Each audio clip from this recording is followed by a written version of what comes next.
murky water, I would have lost my shit, but so would everybody else because, you know, elevator full of murky water. That was Rody trying to calm everybody down. No, Rody, no, usually I don't have a problem with claustrophobia. It's just the state I was in last night. Well, there was a little of that going around. Hey, here we go. Okay, you're live. Hi, I'm Abend, and I love mudkips. This is my talk. This is a quote from Timothy Leary, basically saying that LSD was just kind of a starting point. The septal region of the brain is kind of what is referred to as the pleasure center by some people, and electrical stimulation there is extremely pleasant. It's part of the brain's reward system. Wireheading is the application of electronics to influence the brain through things like stimulation of the septal region, which is, at this point, not practical for do-it-yourselfers. I'm going to be going through some stuff that is practical for do-it-yourselfers, and then moving on to future directions for wireheading. The work that I'm doing is kind of a work in progress, so I'm not going to be overly focused on code. I have technical information with me, so if people want to get into the nitty-gritty of it, catch me after the talk. That's the basic schematic of wireheading. You've got your brain, something capable of sensing the state of your brain, like an EKG, or rather an EEG, computer for processing the signal, and then something capable of influencing the state. This is the Cirrus Mind Machine, which is basically a set of goggles that blink lights at your eyes. It's also known as a photic driver. So I'm going to go over sensors first, do-it-yourself sensors, that is. First one is a heart rate sensor, EKG or ECG. Very simple, easy to build. The most expensive part is that one chip, which is an instrumentation amplifier that costs maybe $15, unless you salvage it out of old broken stuff. Basically, all it does is amplify the voltage difference between the electrodes on the chest and filter out any noise that is common to both signals, so you don't get as much 60 hertz AC hum as you would expect, and you get a nice display on, say, an oscilloscope, or because of the attenuation from these resistors, it's actually around 1 volt peak to peak and can go directly into a sound card for recording and software analysis. With something like this, you can actually sense on a very broad scale somebody's emotional state. Being emotionally aroused, rather up, will cause a higher heart rate than being relaxed. But of course, it can also be thrown off by physical activity, which will jack your heart rate up as well. People use stuff like this for biofeedback, which is actually consciously being able to affect stuff that's generally regarded as unconsciously controlled, like heart rate. You can actually bring your heart rate down by trying to increase the spacing between the pulses. And you may have seen these on TV before. It's the device that goes eeeeee right after the doctor goes, "We're losing him!" It's bad when it does that. Trust me, I know. Yeah. There's also the OpenEEG, which is yet another nondescript metal box. This one has 2 channels, but it's actually expandable to 6 channels and does essentially the same thing. It amplifies a voltage difference between 2 sensors, which are applied to the head to pick up groups of neurons the electrical change caused by groups of neurons firing in the brain.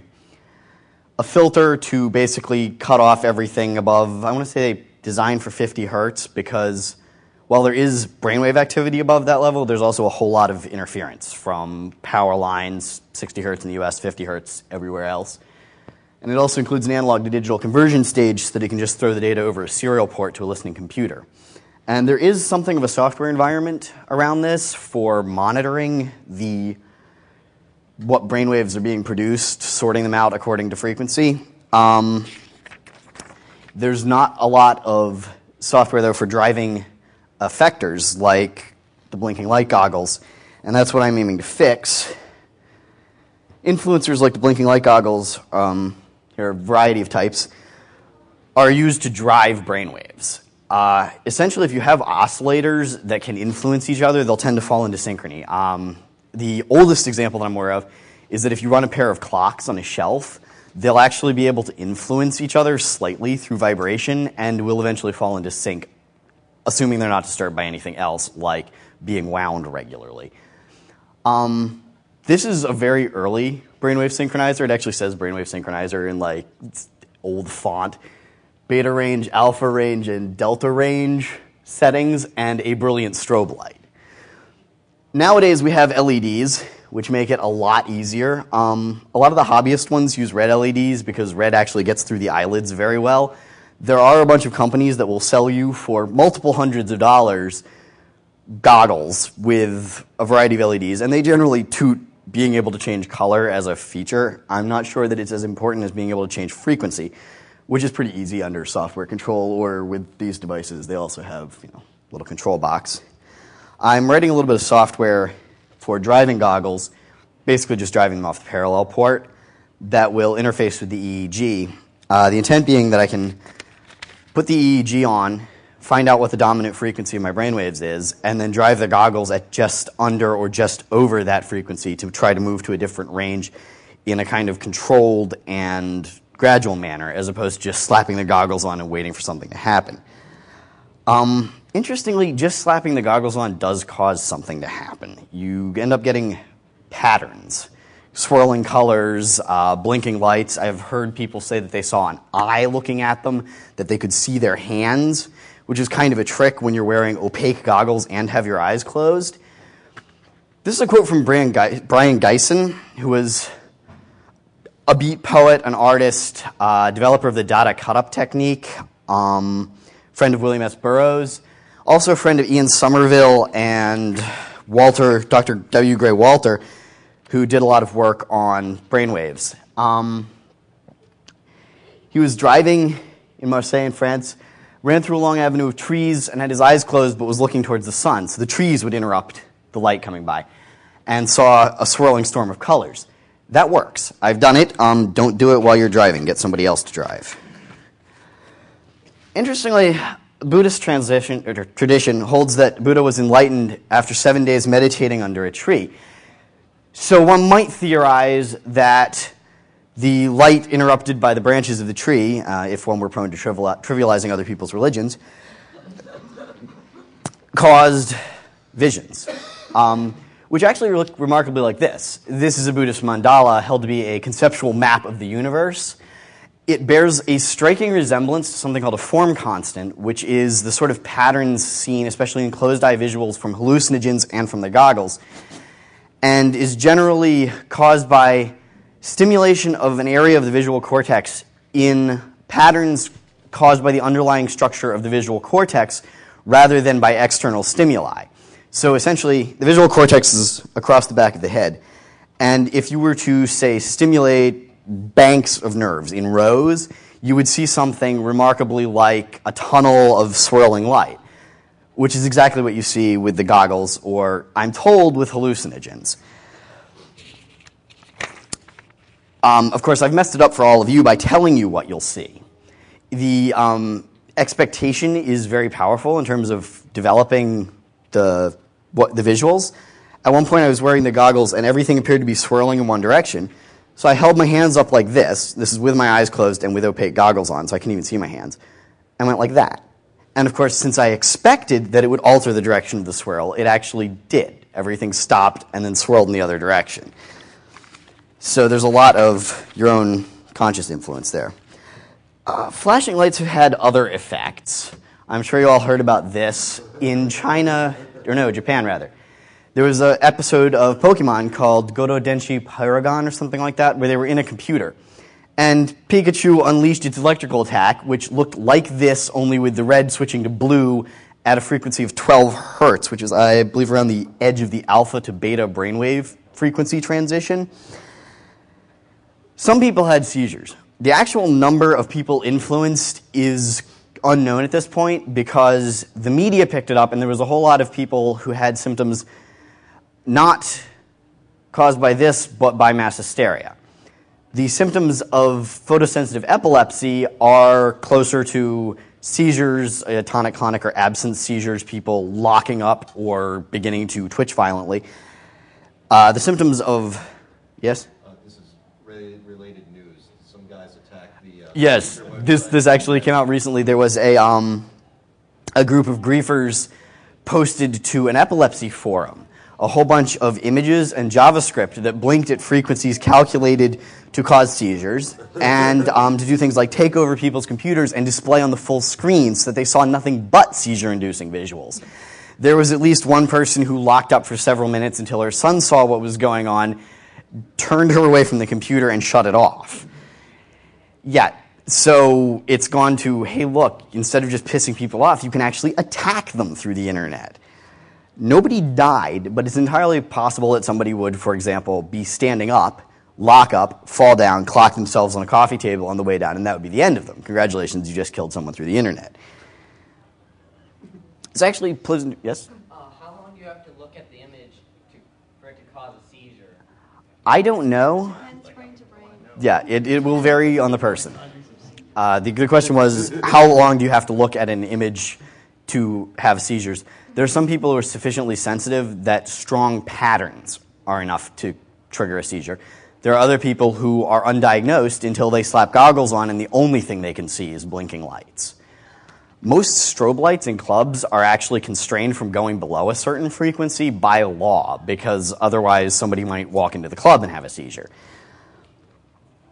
It actually kind of ends up playing into the motif of harmful perception, which I'm kind of interested in because I'm an H.P. Lovecraft fan. H.P. Lovecraft had a bunch of monsters where if you look at them, you go mad. Like their existence is not compatible with the human brain, and that shows up in literature remarkably often. Most famous example, Medusa, see her turn to stone. Lady Godiva, the original Peeping Tom was a tailor named Thomas, who, according to legend, drilled a hole in his shutters so he could look out the window when Lady Godiva rode through Coventry, naked except for her hair, and was struck blind by her beauty, or possibly her husband.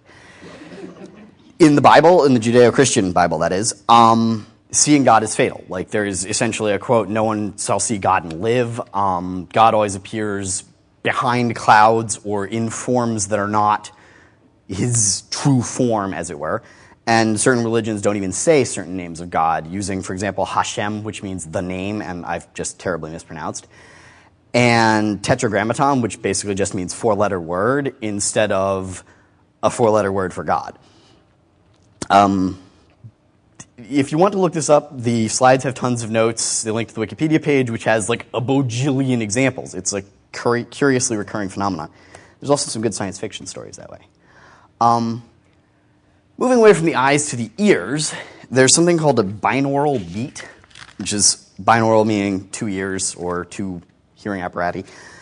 It plays two frequencies separated by a very small amount, so 300 hertz and 310 hertz, for example, which are combined in the brain to form, well, in the brain or in the head. It could be a matter of a head-related transfer function, which is basically the acoustic alterations in sound caused by the fact that you have like 5 pounds of meat and water between your ears. But at any rate, they blend and you end up hearing kind of a wah, wah, wah, wah kind of effect. And it's the same idea as the goggles. The brainwaves will synchronize to the modulated wah, wah tone. There's a ton of software available for this. If you're interested in getting into these things, that's probably the cheapest way to go because you just put a pair of headphones on and download some free software. Techno music. Loud, repetitive beats, as I believe the British called it when they tried making legislation to ban it. Characterized by very high beats per minute, which is interesting because one could theorize that a combination of set and setting, and possibly also the drugs, could be used to induce a trance state. And drumming to induce a trance state is actually a common thread in some shamanistic religions, especially I want to say Russia and Inuit religions. The drumming and dancing, continuous activity as a way of inducing an ecstatic state, a trance. Voodoo Magic Box is serious business. This is a CES device that isn't made anymore. It was marketed for hedonism. CES is cranial electrostimulation, also called, I think, electrosleep, because a lot of the initial research was into causing people to go to sleep, essentially, by running electricity through their brains. The way it works is applying a square wave across electrodes mounted essentially behind the ears, and Depending on who you ask, Bad Magic Box's marketing department or everybody else, it's either good in repeated use as sort of an anxiety diminisher and mood brightener, or you'll get wicked high, man. I actually built one of these. Electronically, they're very simple. Generating a square wave is, well, anybody here was here for the circuit bending talk yesterday? No? Okay. There's a device called the Atari Punk console. The difference between this device and the Atari Punk console is the value of the resistors in the output stage. That's it. It's a dead simple circuit, like one chip. Schematics are available on the internet. The final frontier of home brain modification will probably be TMS for the next little while. TMS is transcranial magnetic stimulation. This is a coil of wire, essentially. And then the cable goes off to a power supply capable of dumping rather a lot of power through there to induce a magnetic field, which in turn induces a current in the underlying brain tissue. Hits an area several centimeters wide and can have a variety of effects depending on where it's placed. There was one researcher who developed a wand that you could put over somebody's speech centers and cause them to be unable to talk briefly. The effect basically, well, at least the theory is that it's caused by causing all the neurons in that area to fire and then take a while to recover, known as virtual lesioning. In research, it's used generally for functional brain mapping. You can give somebody a test that will test a certain ability, for example, manipulation of three-dimensional objects, and then target an area of their brain with this in an attempt to give them a virtual lesion in that area and see if it decreases their ability on the test. If it does, then it's very likely that the area that you put your virtual lesion on was actually required for doing that task, which speeds it up considerably because before then you'd have to find people who had actual lesions on their brain, which are, thank God, fairly rare. The device that looks remarkably like a gun there is actually developed as a migraine zapper. The intent being that somebody who has migraines will generally see an aura, which is swirling colors and patterns. It's kind of hard to describe to somebody who doesn't have migraines, and anybody who does have migraines already knows. The idea here was that you'd apply this thing to the back of your head, hit the button, and interrupt the migraine in the process of forming.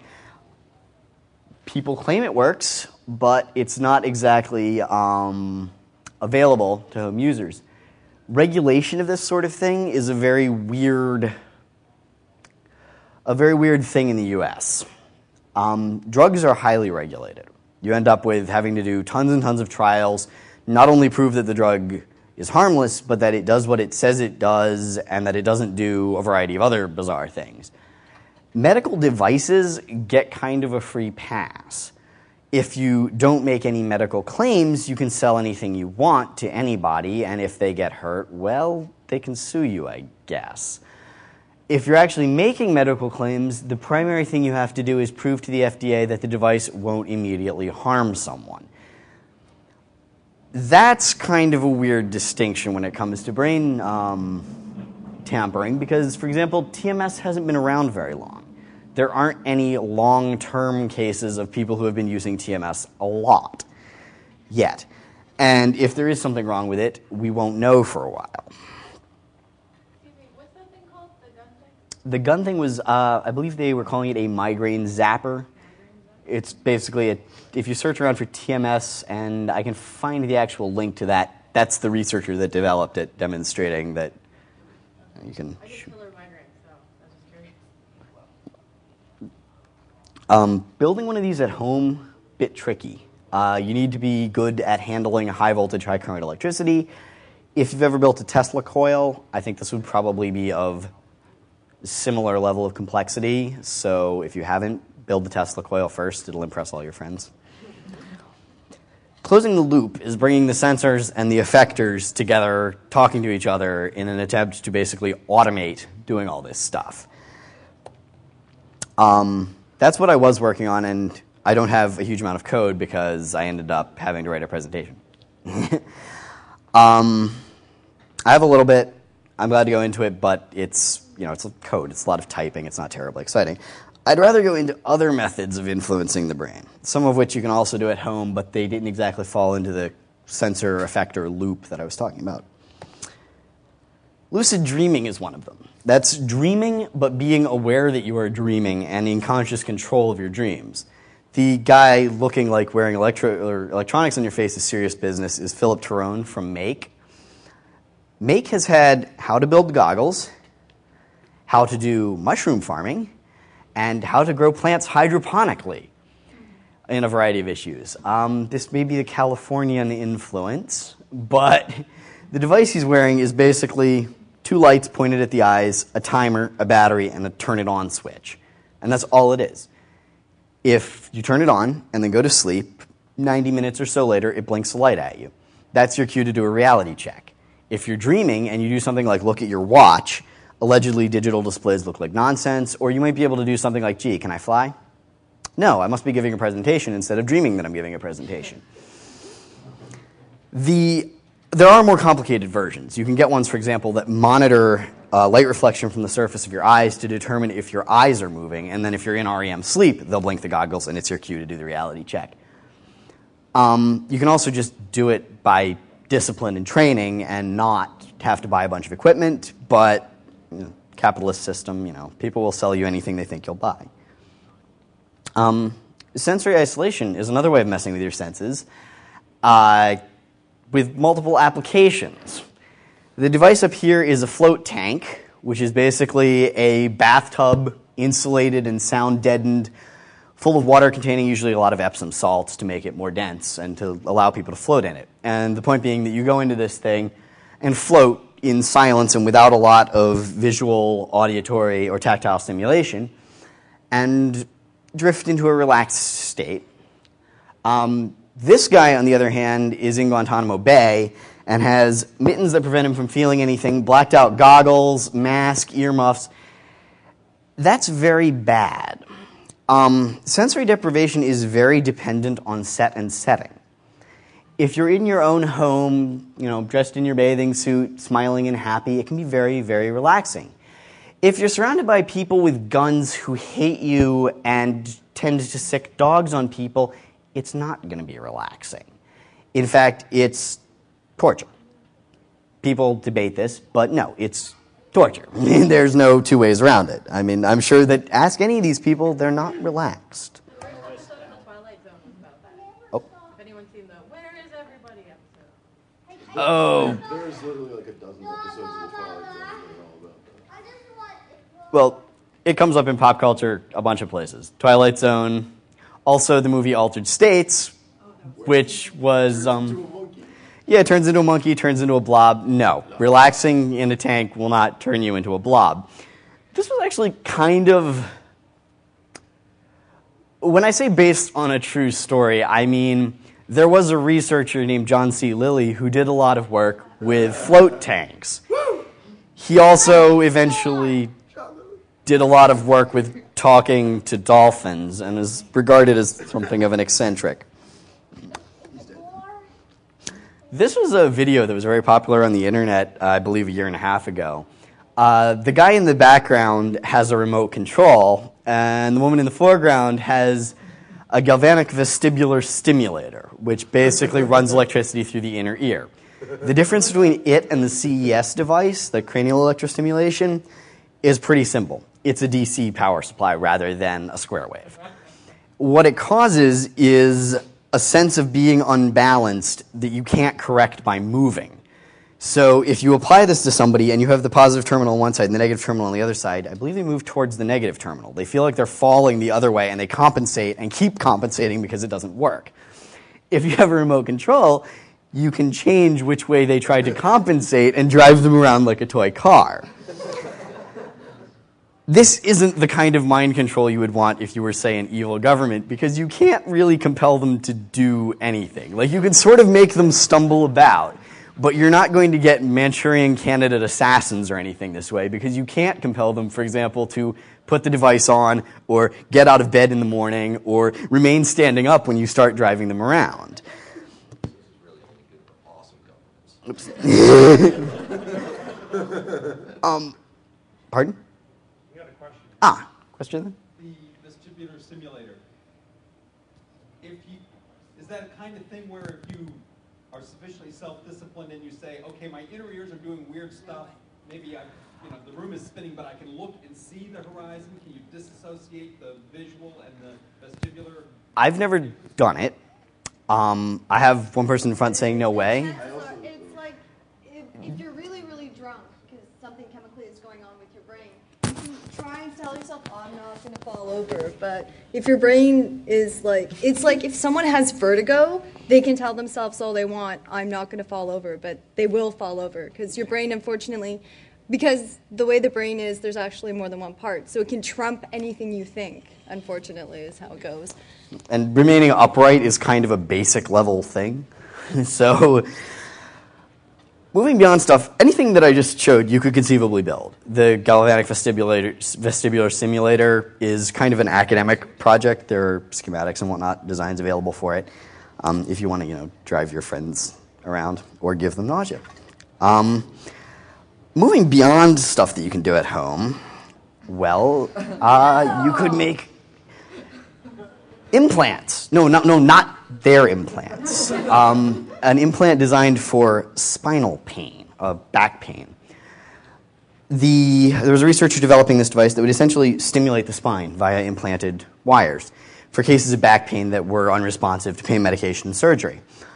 While they were testing the electrode placement, the subject, who had to be conscious for the testing because otherwise they can't get any feedback, said, "You're going to have to teach my husband to do that."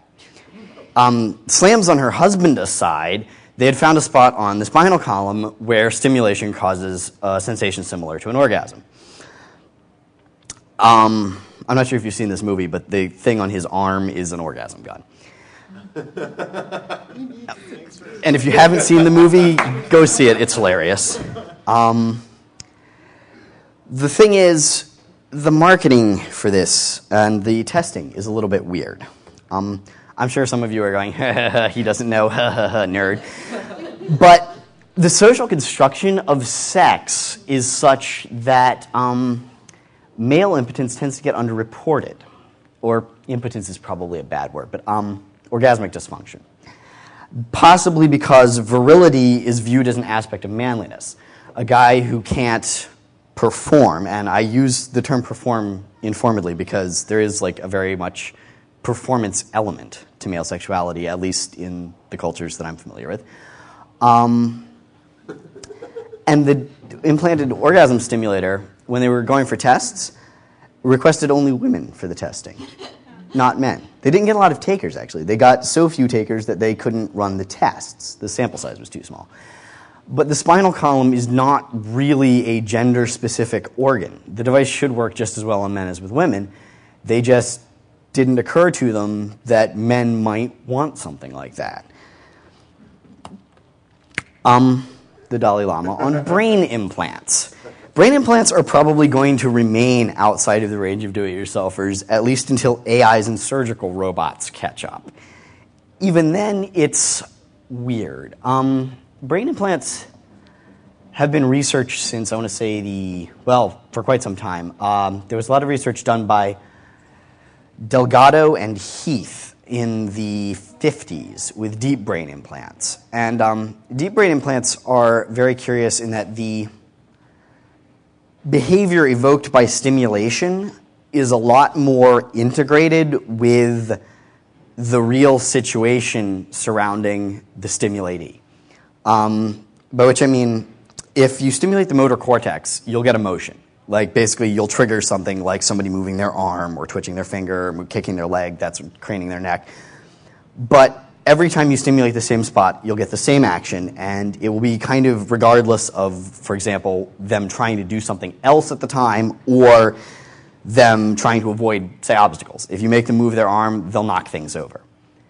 Deep brain stimulation's actions integrate more naturally with the person's surroundings. There was one patient who had electrodes in, I can't remember exactly where in the brain, but fairly deep level of the brain, and they would stimulate them and the person would look behind them, but it was a natural motion. They would just turn and look. And when they were asked, they would say things like, "I thought I heard a noise," or "I was looking for my slippers." But every time they hit the button, the person would turn and look and rationalize it. Similarly, they had cats. Cats get used in brain stimulation experiments a lot because cats are basically all the same size. Dogs, not so much. You get a lot of variance in brain size and position, and as a result, they're not. Mapping research from dog to dog becomes more difficult than cats. They had one point where they could stimulate it, and the cat would stretch.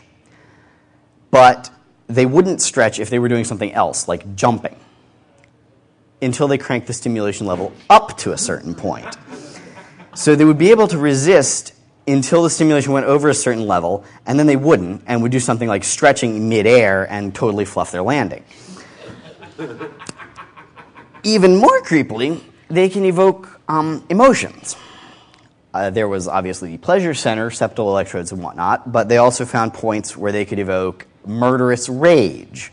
There was one patient who threatened to kill the doctor. Fortunately, he was tied down. Well, fortunately is a curious term when you're talking about medical brain implants in... Fortunately for the doctor. Yeah, fortunately for the doctor. But brain implants in an era somewhat before informed consent became the norm. Not all is purity and light in the brain implant arrangement. Panel from The Invisibles. There are a lot of conspiracy theories, and that's probably a bad term because it implies that they're not real, around Delgado and Heath being funded by the government. And they were. This is like a thing you can go research. Delgado received funding from the Office of Naval Research, and Heath was funded by the CIA directly as part of the MKUltra mind control experiments. Whether or not the implants were militarized is open to conjecture. Obviously, the government wouldn't tell you if they were putting electrodes in, say, soldiers to stimulate rage. It wouldn't be made terribly public. One of Heath's fellow researchers, Harry Bailey, was quoted, and this is a secondhand quote that I was leery to use, but I want to drive home that this man was, in fact, evil, not misguided, not unethical in his research, but in fact actually evil, said that it was cheaper to use niggers than cats because they were everywhere and cheap experimental animals. When the magnitude of his misdeeds was uncovered by a royal inquest in Australia, faced with the prospect of punishment after they, read through the 12-volume report on bad shit he'd been doing, killed himself. I don't really regard this as lost brain research. Future directions for brain research. Well, a couple of ways you can go here. I have a transhumanist slant. So, actually, one other thing I'd like to mention. Implantation in an unwilling subject would be impractical at best. The brain moves in the skull. There were cases of people who had brain implants who sustained head trauma and had to have the implants moved because their brain had moved and the wires hadn't. They also have to be conscious while the implant is being installed.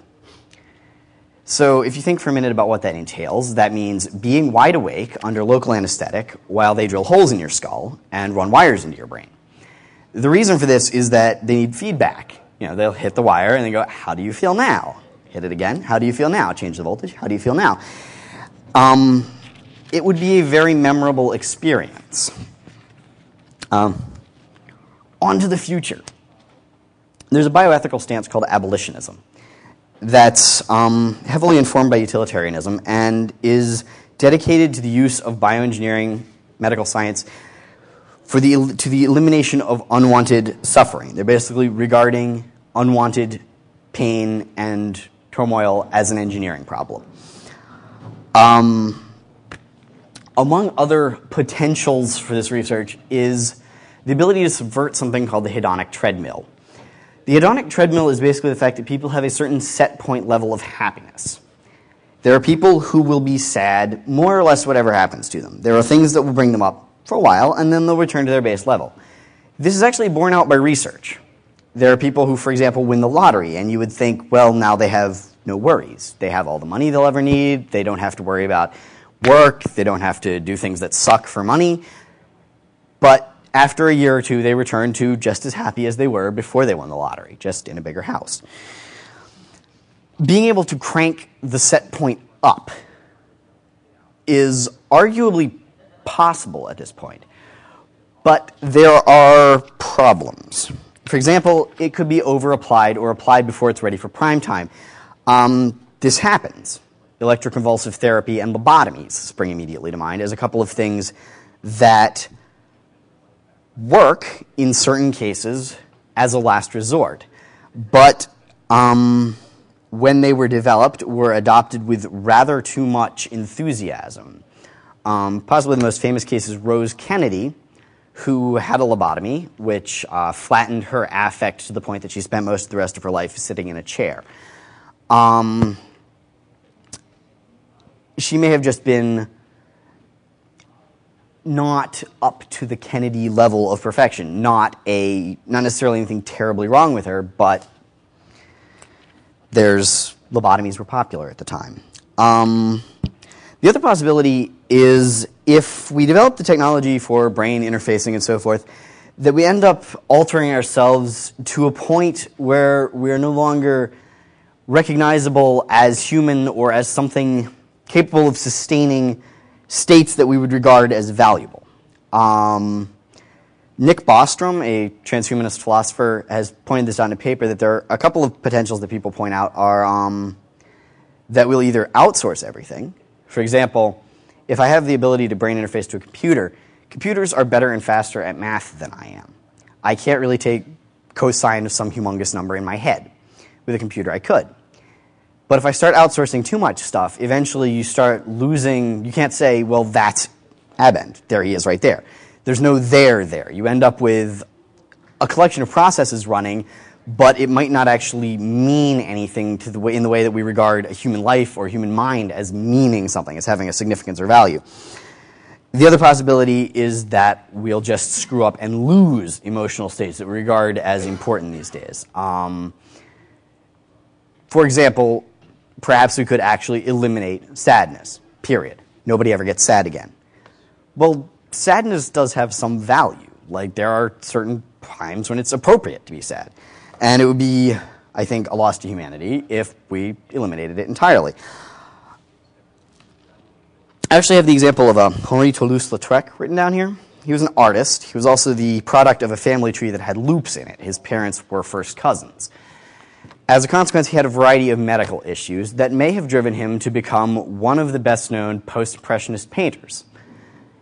We may have been able, using modern medical technology, to fix those problems, and then he wouldn't have become an artist. Maybe. I mean, we can't say for sure. He's dead now. Died at 37 of syphilis, which also arguably a consequence of his unfortunate upbringing. So it could be that we will somehow impoverish our culture by eliminating... You laughing at? Childhood syphilis. Yeah. Well, yeah, but it may be that we'll somehow impoverish our culture by eliminating certain states that perhaps we don't want now, but would, in their absence, be missed. Murderous rage. Yeah. I would miss murderous rage, too. We have some people in the front who would miss murderous rage. These are not the people that I would let mess with my consciousness. This is actually more or less where I stand on this sort of thing. Don't force anything on anyone. It is not your choice what other people should feel. However, you shouldn't be able to... They shouldn't be able to force you to feel things or not feel things. Obviously, I have a bit of a utilitarian, a bit of a techno-progressivist bias, so other people are obviously welcome to their own interpretations. There's also some philosophical aspects. For example, saying, well, what does it mean for somebody to be happy? Well, they say, I am happy. That's an aspect of identity. But then you wonder, well, if they have an implant that makes them happy, is that implant them? Is that an element of their identity now? People also, interestingly enough, they'll say, I have a cold. I have a cold. I am infected with a virus that causes, a runny nose and a sore throat. They don't say I am a cold. People will say, however, I am depressed, I am schizophrenic, I am bipolar, instead of saying, I have a schizoform disorder, I have depression, I have a bipolar condition. So it seems that things that influence the mind cut a little closer to the core of who someone is than perhaps is entirely rational when one gets the ability to modify one's mind interactively. How are we set for time? Questions? So, You spelled the URL. Yeah, that's okay. There's nothing there anyway. there's an E in aculi. Yes, there is an E in aculi. It's A-C-U-L-E-I. ACULEI, for those who missed it. So I have a question. Yes. You called that box nondescript, but isn't nondescript a description? Yes, nondescript is in fact a description. It's a description of that box there. Which is nondescript. Yes? Do you have any drugs? I do not currently have any drugs on my person or in my hotel room. Please do not search it. Okay, thanks, bye. Oh, well, I do have the goggles and software to drive them. So you talked Yes. talked about closing the loop, that is connecting the sensors with the effectors. Yes. So I'm wondering what, if you could talk more about what you wanted to do with that. Okay. The question is, please talk more about closing the loop between sensors and effectors. What I want to do is be able to have, say, the electrocardiogram and the EEG hooked up, and a software duplication of what information is received from them, which could arguably be said to be symbolic of my mental state. It's not a copy, obviously, but it is measurements taken that way.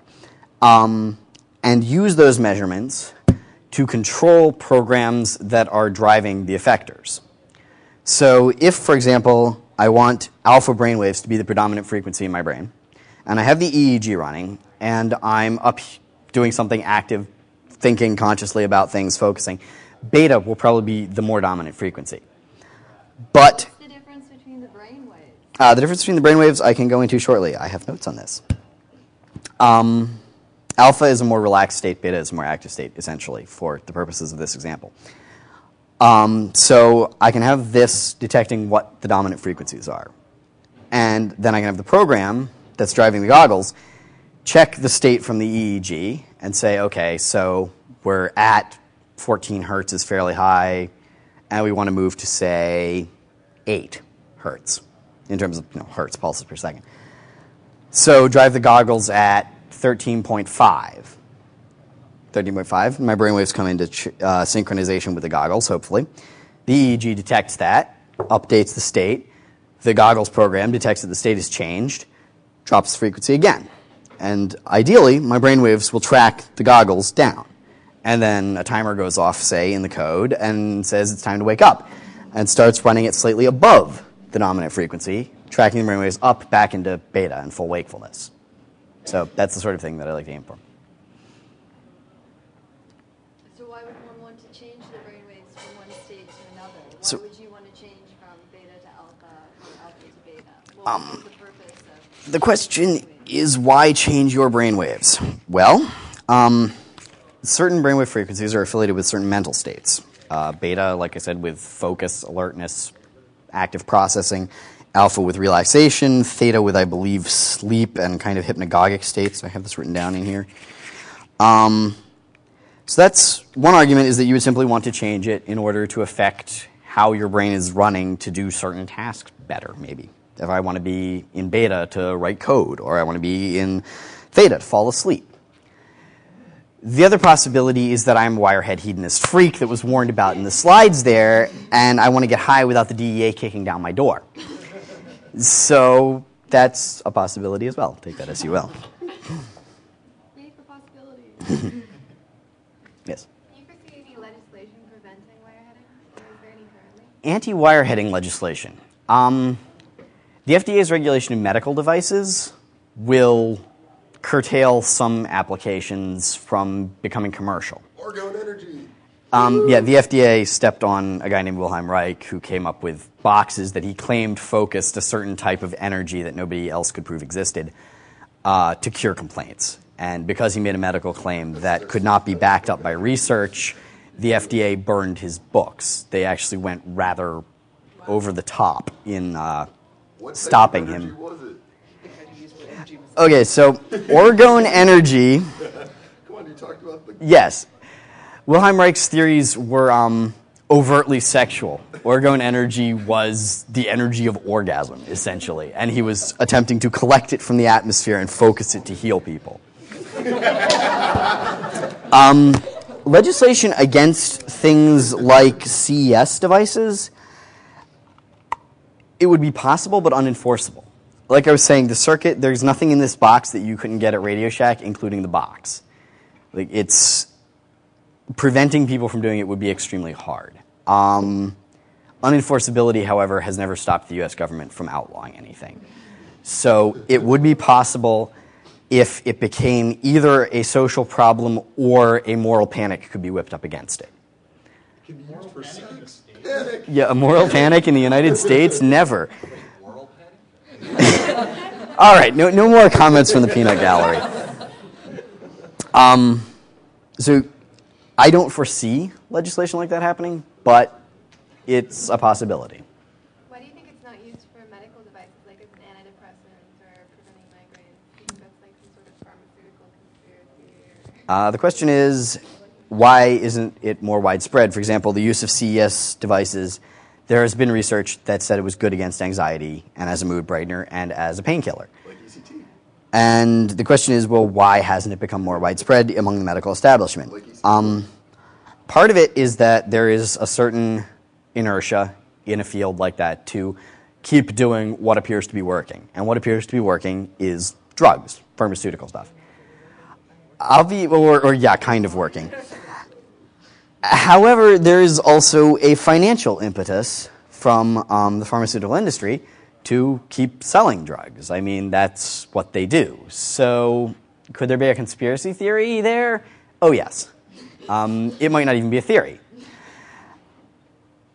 But proving the existence of a conspiracy theory is hard. There's definitely a financial pressure there. And with a financial pressure in a capitalist system, you don't really need a conspiracy, do you? It's like, that's the way it will run. How many lobbyists does it take to prove a conspiracy theory? How many lobbyists does it take to prove a conspiracy theory? Not many. It's combined to devices, so like it's Yeah. not, it's just the information that's Right. out there. Yeah. Devices. Yes. It's more conspiracy theories. He points out that you can buy the devices, or you can build them, and so it's more the information that's not spread than the actual hardware. Yes? Have you ever done anything with lucid dreaming and different devices to help with that? I haven't yet. It's something I'd be very interested in. I've had dreams where I was aware I was dreaming, but I haven't built any devices yet to do anything with that. What you found? Next speech. Yeah, next speech. This is obviously a work in progress, so I'll have more next year probably. I've done it a couple times, and it's only lasted like a couple of minutes. You hear people that can do it on a as needed basis when they feel like doing it. So, they'll have a lucid dream every night, and they'll find it very interesting. Yeah, the statement is that some people that lucid dreaming is a very real thing. Like, it exists. He's done it a couple of times. I've done it a couple of times. Not for very long, but some people can actually do it for quite a while. Sustain, a long dream where they're aware that they're dreaming and in control of the dream world. And since it's all in your mind, the control is a lot more than you would expect from like the actual world where normal physics applies to you. But the idea is that the more you can lucid dream, the more you can have a better life in the day. Yeah, You have more control of yourself, and you have more. Yeah, that's certainly a very valid point, that lucid dreams can be used for training, essentially, for the real world, seeing, how things would go if you did this or that, and also just demonstrating to yourself that you are in control of things, that you have that ability and increased confidence. I've heard of addiction to lucid dreaming, where it can adversely affect waking life, where all you want to be doing is lucid dreaming. Have you heard anything about that? I had not heard that, but it's entirely believable that lucid dreaming would be addictive to a certain degree, because if you have, if your real life is not as good as your dream life, then why would you choose real life over dreaming? And that is, to a certain extent, also an argument against wireheading. People with septal electrodes have been known to self-stimulate to the point that they needed to take the clicker away so that the person would get the hell out of the lab. It's one of those things where if the real world is not up to snuff and people have a way out, they'll take it. There was an experiment called Rat Park, actually, that was done for testing morphine addiction in rats. Lab rats are raised in an environment that could not be misconstrued as natural. They grow up in cages and live in small cages where they don't have a lot of intellectual stimulation or social interaction with other rats. Rat Park was a rat environment that had a whole lot of things they could play with. It had a whole lot of other rats they could play with. It had a lot of space in terms of like unit area per rat available. It also had morphine water available. Rats in normal cages, given the option of water with morphine in it and water that doesn't have anything in it, will take the morphine water every single time. The ones in Rat Park drank the morphine water with less than if they had selected the water bottles at random. Morphine apparently doesn't taste pleasant to rats, and so if they don't want to get high, essentially, overcoming the taste barrier is a problem, and they'll drink the other water instead. If, on the other hand, they grow up in little boxes and don't get to play with other rats or anything else interesting, then getting high starts to look like an option. Ian M. Banks, who is a science fiction author, had a line. He has a culture in his stories that has biotechnology to the degree that a lot of their citizens have implanted drug glands or engineered drug glands, like they grew up with them. And it's accepted that people have this and they'll use them. But it's also accepted that if 90% of your population is bombed out of their skull all the time, something's wrong with the real world. And maybe that should be fixed rather than, say, preventing them from getting bombed out of their skull by throwing them in jail. But my biases are showing again. There were fewer connections in the deprived rats, fewer neural connections. Yes. Their brains were structurally different. The brain structure of anything that's insufficiently stimulated, in this case the rats, is definitely going to be different. Yeah, as a compensatory thing. That also gets applied in rearing of children, that it's generally regarded as a good move to give your kids a lot of tactile stuff to play with, interaction with other people, diversity of experience, because it forms more neural connections. And that makes them, it does actually, yes, make them less likely to drink the morphine. Yes, beating your kids and shutting them in a closet will make them drink the morphine water. Thank you very much. Yes, the troll. Yeah, sorry. Here's a question. You were talking earlier about the orgasm thing coming from the spine. Yes. Do you do that with inductance? That's a very good question, and one that I haven't explored yet. The question is, could you induce a current in the spinal region that was stimulated by the orgasm stimulator without running wires into somebody's spine, say via one of the TMS devices, only pointed at their spine instead of at their head? I don't know, but entirely possible. A subject for research, as it were. Yes? If you could possibly get brain implants as they are right now, do you think that that's a possibility that you would do if you were able to directly, even with all the problems with brain implants right now, if you were able to directly get them, do you think that's an option that you would consider at this time? The question is, if I could adopt brain implants at the current technology level, would I do so? Like me personally. I would not, because the current technology level doesn't integrate well with leading a real life. There are problems, for example, with transdermal implants where they will be infected easily. Basically, you've got an open area where the wires are running in. Subdermal implants have battery life problems. There is the whole you get hit in the head, the implants move, and all of a sudden you're stimulating something else. And the brain is not mapped to a sufficient degree to get implants that would enable me to do things beyond what I can currently do. I can already experience pleasure. I can already experience murderous rage, although I try to avoid it if at all possible. There are no brain implants that would make me more than I am. And so I wouldn't adopt them currently. Okay, we should probably wrap it up. All right. Maybe one last question? Okay, sure. Anyone? Oh, yeah, no. Okay, good timing then. Thank you all for coming.